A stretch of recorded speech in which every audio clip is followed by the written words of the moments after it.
the American Islamic College from its very founding with President, Dr. Ismail al-Farouqi, that it really represents this incredible opportunity for us not just to learn what's in the books, but for us to learn one another, to learn our tradition is a tradition of many narratives. Our tradition is a tradition of many interpretive streams. Our tradition is a tradition of unity in the midst of diversity. And this is something that, rather than being threatened by it, this is something we can celebrate. Exempt us. And we see that here, like draft dodgers, and they send other people to war. And so the wealth there has become a trial because you've got so much to lose, right? And you don't even give it to those who are in need. This is the test. Like, it's not yours. God gave it to you as a trust. And so it becomes a test. See, what we think is the wealth is a reward. It's because I did so great. God has blessed me. No. He's trying you. He's testing you, right? And so that's the fitna. I think the literal meaning of fitna is the kind of when they used to the alchemists used to test whether it's real gold or not. And so this is the test, right? Were you really a believer, or are you really in it for the world? And then the awlad, the offspring, it's the same. You have to remember, we're in a tribal context, and your tribe is, and your children are your wealth, because that's your strength. Yeah. And so what you do is you try to, you may not fully be ready for the sacrifice and the trust that it's needed, that you're supposed to put in God, because you're trying to protect your flock when times get difficult. And yet the divine punishment here is that whatever you spend, whatever you give to God, God will return to you. God will not be unjust with you. And so even the idea that you could lose your life in fighting or striving in God's way for the faith, that no life will ever be lost, and no wealth will ever be lost by sanctifying it and giving it to God. That's the idea. You spend, and that's what it means to spend in God's way. Yeah. And then just jumping to verse 39, there's another use of fitna, the same word, this test or trial. وَقَاتِلُوهُمْ. So believers, fight them until there is no more fitna.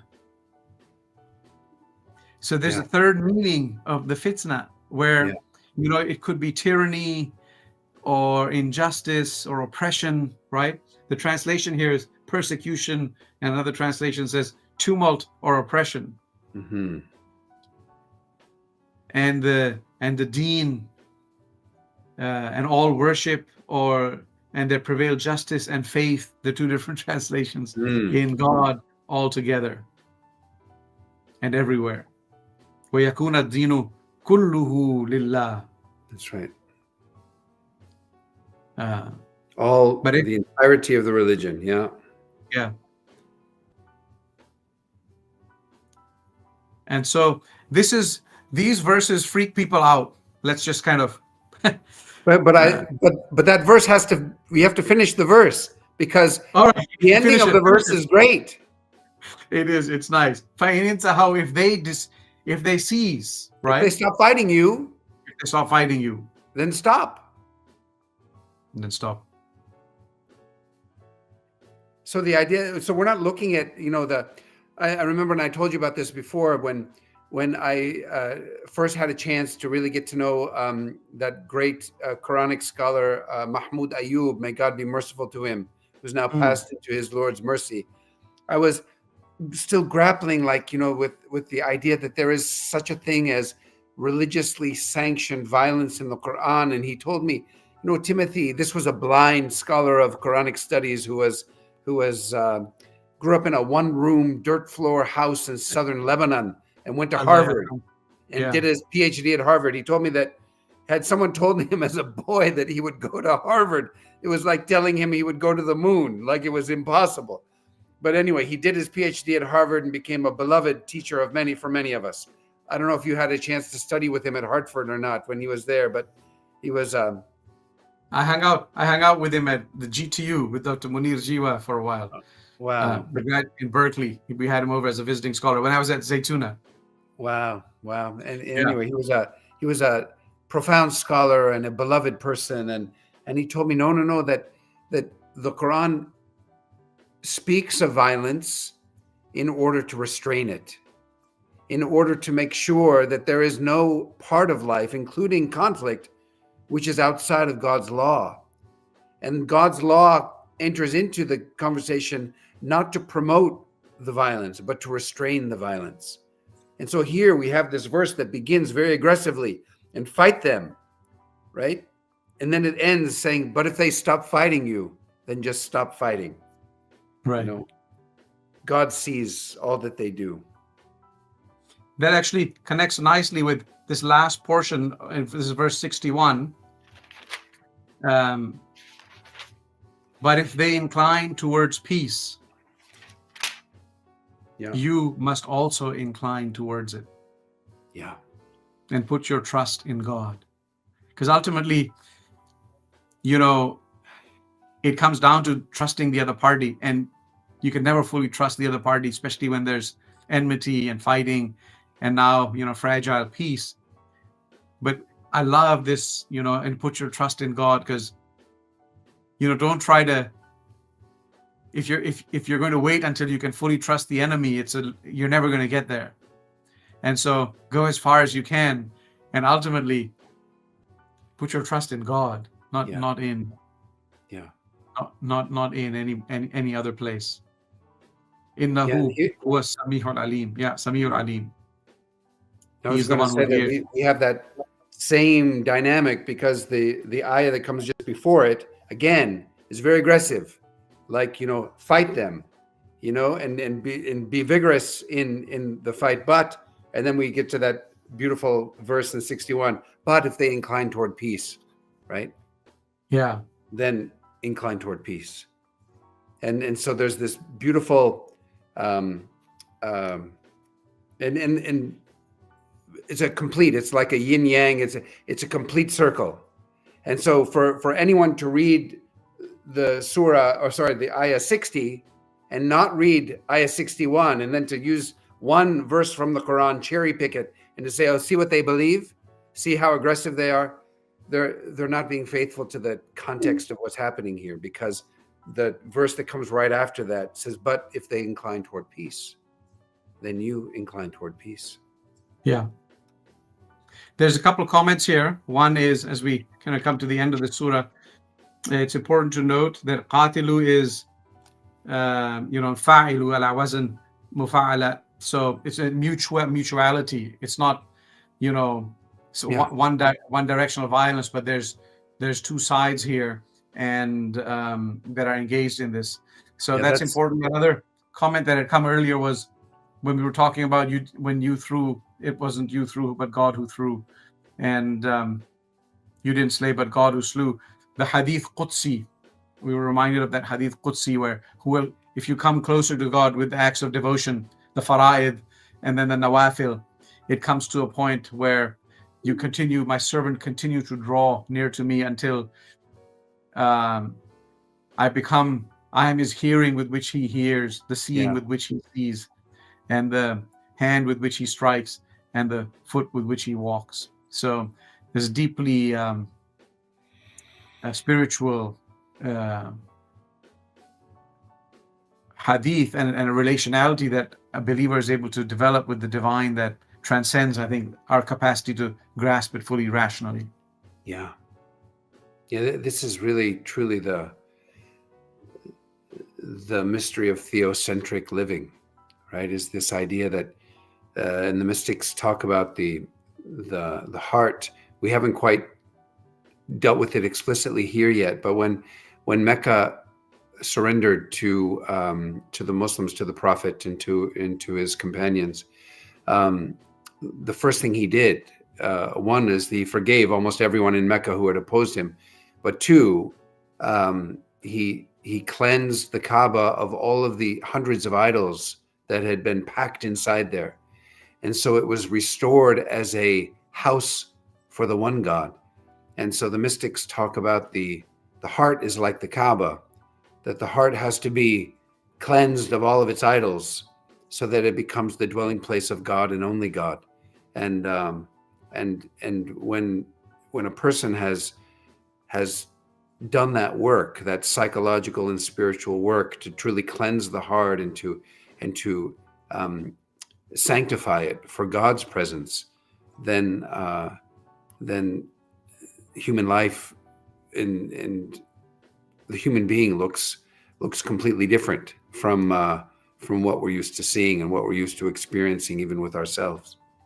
And so at that moment, right, that's where the mystery of God bearing witness that there is no God but God, and that the prayer becomes almost a recital of God bearing witness that there is no God but God, and the human being then becomes a conduit through which these beautiful qualities of God manifest in the world. But this is far beyond, I can't speak for you. I can just say it's far beyond Timothy at this moment in my own spiritual journey. But those beautiful indications are waiting for us, inshallah, down the road. Inshallah. That was beautifully put. Thank you. Thank you for that. I suppose we'll wrap up the surah, maybe with the last two verses, because you can see this formula repeats. So those who believed and emigrated, so at one point they had to leave their homes. It's sometimes called a flight, to find security and a new home in Medina, but it became a new base from which they could then come back and ultimately reclaim the home from which they had left by God's command.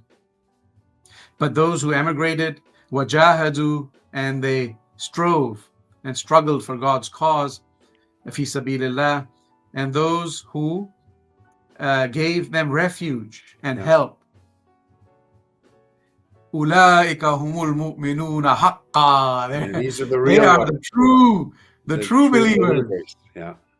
They participated. They didn't sit back on the sidelines, but they participated in a struggle. And this is where a lot of Islamism, drives its inspiration, that the prophetic, the Prophet's life was a movement of liberation and of a restoration of things that are good and pure in a land that had forgotten, what it meant to have mercy and benevolence and purity of faith. So this is the movement that you strive in God's way, and that requires emigrating and the loss of life, putting your life on the line. And those are the true believers, and for them is forgiveness and rizqun kareem, a generous provision. Yeah. But it says then, وَالَّذِينَ آمَنُوا مِن بَعْدٍ. So those who became believers afterwards, like if you didn't participate in this, but you saw the glory of the victory and the peace that it had brought. And so if for those who believed afterwards and emigrated and struggled alongside you, thereafter, they are part of you, include them. Yeah. Don't exclude them. But relatives, and this was interesting to me, وَأُولُو الْأَرْحَامِ بَعْضُهُمْ أَوْلَى بِبَعْضٍ فِي كِتَابِ اللَّهِ. So in the book of God, relatives still have prior claim over one another, despite this new affiliation that you have through a solidarity in a shared struggle. And this brings me back to when we looked at Al-Anfal, maybe. وَاتَّقُوا اللَّهَ الَّذِي تَسَاءَلُونَ بِهِ. So have regard for God, in whose name you ask of each other, and have regard for the wombs that bore you. So there's something very important about those relations that are blood ties. Yeah.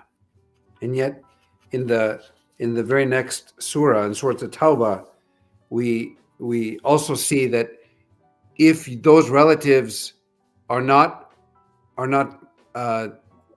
part of the religious community, if they're not believers, then do not take them as your protectors.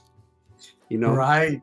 And so I think that the next surah, Surah Tawbah, you can feel the heat is turning up. You can feel that the situation is getting more dire, and so we're seeing people who all these people who want exemptions, as you said.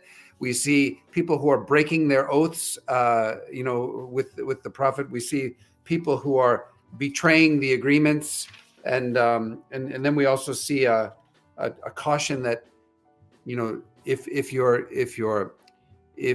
relatives are not part of this, this monotheistic movement and community, then do not take them as your protectors, as your allies in a way. No, that's it. So let me ask you then directly. Why do you think there is no basmala, the formula for God's beginning in the name of God and the mercy at the beginning of this surah? That I refuse the theory that this is a moment when there could be no rahmah, because we read that God has written rahmah upon himself, so that rahmah is, next to God's unity, tawheed, next to affirming God's unity, there perhaps is no more important attribute of God than rahmah. And I understand that all of the attributes are working together and are inseparable in some ways from each other. And so I have to say that I as a amateur reader of the Quran and engager of the Quran, I don't know. I mean, I'm hesitant to theorize, but I have to say that the idea that that the situation had gotten so dire when this chapter was revealed that there could be no affirmation of God's rahmah.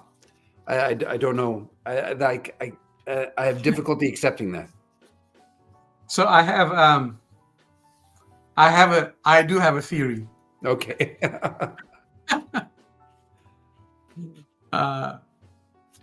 Let me preface it by, we're not in this juz yet. This is juz 11 tomorrow night when the surah ends.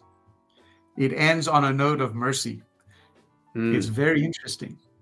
It says, a messenger has come to you from amongst yourself. لَقَدْ جَاءَكُمْ رَسُولٌ مِّنْ أَنفُسِكُمْ. Your suffering distresses him. He is deeply concerned for you. Harisun alaykum. He's deeply concerned for you. Full of kindness. Bil mu'minina ra'ufur rahim. So the rahmah is not in the front, but it's in the back. And it's not from God. It's from the messenger. It's from the messenger. And it's not for everybody. It's for the believers. And so with that preface, I'm just going on text here. Okay, this is text reading. This is text reading.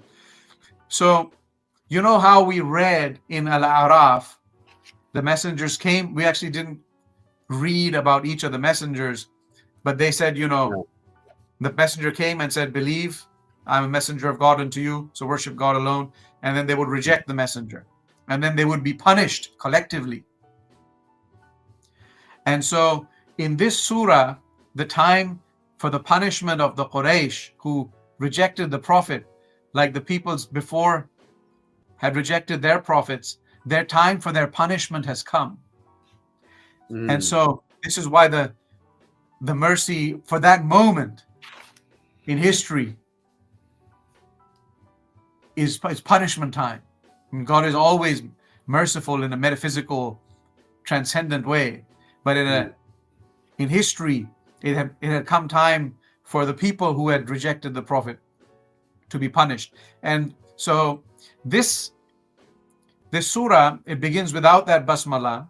And in the beginning, it's like, Bara'atun min Allahi wa rasulihi ila allazina a'atum min mushrikeen. So all the treaties and all are done now. Time is up.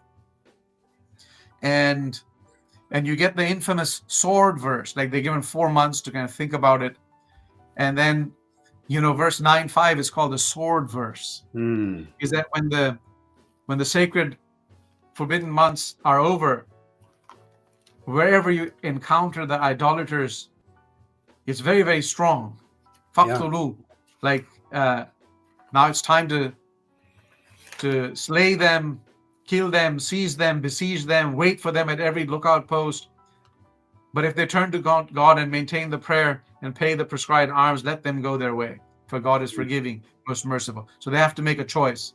And when we read a number of these verses about peace, like the one we read right a moment ago, that if they incline for peace, you incline for peace. A lot of the exegetical material says all of these verses have been abrogated by the sword verse, because chronologically this verse comes later and supersedes. And this verse is very, very troubling if you think it has any application whatsoever today. And I'm deeply troubled by it, and so we have to think about it and take it seriously. It's in scripture, and I don't want to gloss over it. But the way that I understand this, and I got this insight again from Dr. Israr, who offered this reading, is that this is that punishment that is meted out to the followers of prophets when they disobey. Only in the past, it always came through some natural disaster, an earthquake, a storm. But here, and so it's exclusive. It doesn't apply to us. It's just for that. It's like it becomes another story of the messengers. And if you look at verse 14, it says, قَاتِلُوهُمْ. So fight them. يُعَذِّبْهُمُ اللَّهُ بِأَيْدِيهِمْ. So this is that punishment. God is punishing them, but it's not a storm or an earthquake. It's by your hands, by their hands. Yeah. And so it's that final kind of moment in a prophetic, in the life of a prophet, but it doesn't apply to those who come afterwards. It becomes a historical account. So then Dr. Asrar did not accept the idea that one particular verse abrogates all the other instructions with regard to fighting and inclining toward peace if they stop fighting, and then if they incline toward peace. Right. I can't remember if he said this is the only reading, but he said this is another reading, if you read thematically and textually, that the Quran does offer us. Very interesting. And one of the things that I think we are kind of embodying here is that if there is one way to read the Quran, only God knows, only God and the Prophet would know that. And so what we have now, a 1,400 year interpretive tradition, which is still ongoing. So people are still, working out, struggling with these verses, thinking about how to understand particular verses within the wider context of what the Quran is teaching and what the principles of the faith.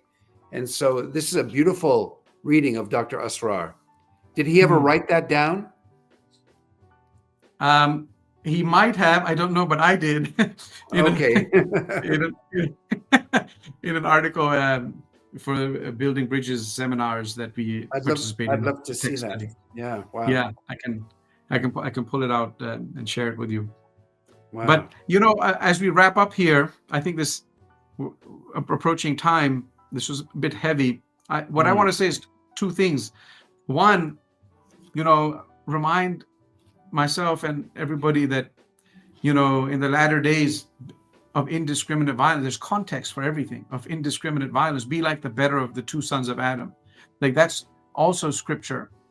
And the importance of reading things carefully and having a tradition of scholarship and even some responsible kind of readers to help us think through this, because if every random person just picks up the book and finds a verse and takes it completely out of context, and then can do great harm. And we've seen a lot of harm come from, like you said, cherry picking and reading things out of context and completely violating what is an overall spirit of clearly what we see in God's revelation with the hermeneutic key of mercy.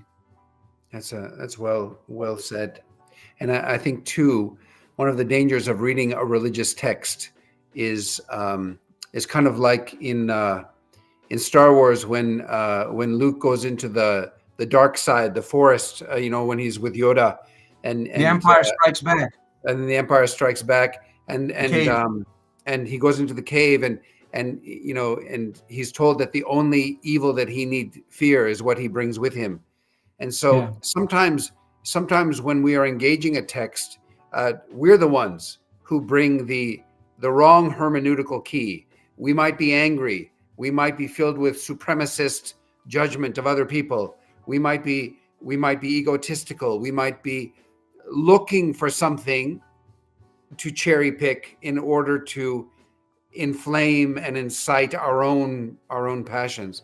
And I think that this is something that, I've never met anyone who just read a verse in the Bible or in the Quran and said, "Oh, yeah, I got to go out and start, harming people," because the desire to do violence was already in their heart. And we know that the Hebrew Bible was used as a justification for the enslavement and the oppression and the genocide of the indigenous peoples here in North America. That they were Bible reading, church going people who felt like this was that now the indigenous peoples of North America were the new Philistines and Canaanites and the peoples of the Old Testament. There's a beautiful book called War in the Hebrew Bible by Susan Niditch, which really begins with Christian sermons comparing the indigenous peoples to the peoples that needed to be totally wiped out in the Old Testament or in the Hebrew Bible. In any case, I think that this is something that we often need to be mindful of. And one of the beautiful things about reading the Quran with a partner, the way we're doing it, is that when it seems that we're getting too personal, or it seems that there's a gentle, loving, respectful way to challenge that, and to call one another to a more responsible reading of the text. And so this is, as you know, in the Jewish tradition, the idea of reading the Bible and debating it with your chaver, with your partner, your study partner, is part of their rabbinic training. And I think this is a beautiful practice that we're kind of embodying on these nights of Ramadan. Yeah, no, I'm really appreciative of it. A friend of mine who became very strongly, enamored by the Sunnah, like he felt everything that he read had literally, eating with your fingers and, just really, deep into a sunnatic practice. He said he found a hadith and he would tell me that the companions yatadarasuna bainahum. So they would have this kind of reciprocal dialogical study with each other. So that's also something that he pointed out to me is very much an Islamic style. And we see many hadith where the Prophet begins with a question, like, do you know why this is? And even the Quran, Ara'ayta alladhi, although it's a rhetorical type question, but it asks a question and answer form. So I'm really happy we're doing this. Thank you, Dr. Timothy. Thank you. All right, everyone. So we're almost at the hour. So sorry we went long tonight, but it's all for a higher purpose. And and thank you, Dr. Mahan, for all of your wonderful instruction tonight, and thanks to all of you who are with us, either now in this moment or at other moments when you'll be engaging this. And we look forward to continuing this journey with the Quran in an unscripted, sincere, seeking spirit, and so God willing, we'll see you tomorrow night, inshallah. Inshallah. Assalamu alaikum. Okay, wa alaikum assalam. Rahmatullah. The American Islamic College, from its very founding with President, Dr. Ismail al-Faruqi, that it really represents this incredible opportunity for us not just to learn what's in the books, but for us to learn one another, to learn our tradition is a tradition of many narratives. Our tradition is a tradition of many interpretive streams. Our tradition is a tradition of unity in the midst of diversity. And this is something that, rather than being threatened by it, this is something we can celebrate.